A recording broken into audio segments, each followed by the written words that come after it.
White সসে পনির cake তৈরি করার জন্য প্রথমে পনির কেটে নিয়েছি আর red bell pepper yellow bell pepper. এখন প্যানে মাখন দিয়ে তার সাথে সাদা তেল দিয়ে একটু হোয়াইট সস তৈরি করে নেব।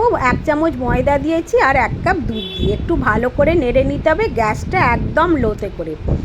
তাহলেই দেখবেন হোয়াইট সস তৈরি হয়ে যাবে।